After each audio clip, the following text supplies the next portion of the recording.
আসসালামু আলাইকুম এভরিওয়ান। সকালে অনেকের ব্রেকফাস্ট করার টাইম থাকে না অ্যান্ড ব্রেকফাস্ট স্কিপ করি, বাট আমরা ম্যাস গেইন করতে চাই। তাহলে এই রেসিপিটা আপনাদের জন্য অনেক ভালো হবে, বিকজ এটা একটা amazing breakfast, fully packed with protein এবং ভেরি লেস কার্বোহাইড্রেট থাকবে, ভেরি ডিলিশিয়াস, উইন্টারের জন্য পারফেক্ট হবে। So let's just hop it in. So ফার্স্টে আমাদের এখানে থাকছে যে স্পিনাচ। স্পিনাচ থাকবে। আমি একটা স্প্রিং অনিয়ন নিয়েছি, একটা কাঁচামরিচ,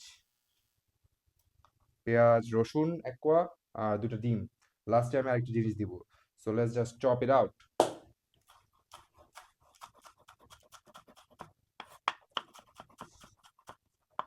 কুচি কুচি করে নিব। এরকম মরিচটা কেটে নেই। লাস্টে স্প্রিং অনিয়নটা।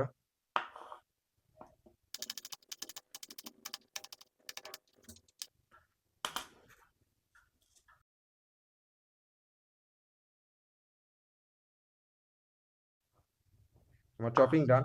এখন কুকিং প্রসেস।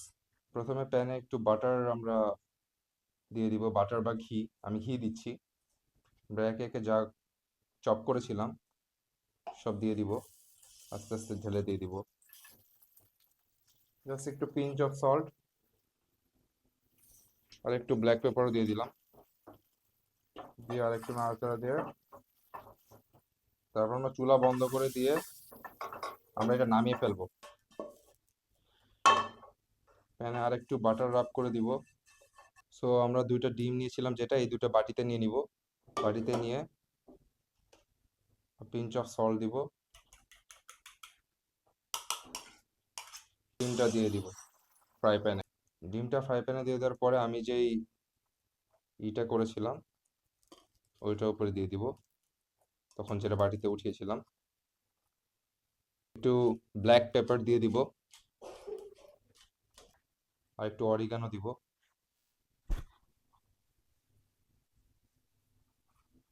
একটু চিজ গ্রেট করে দিয়ে দিব উপর দিয়ে। আস্তে করে উল্টে দিব, এইভাবে উল্টে দিব আমরা। Looks appetizing, yummy. So guys, হয়ে গেল আমাদের প্রোটিন প্যাক স্পিনাচ এগ গায়ে উঠছে। সো আমরা একটু ওপেন করে আপনাকে দেখাই। Looks so nice and juicy.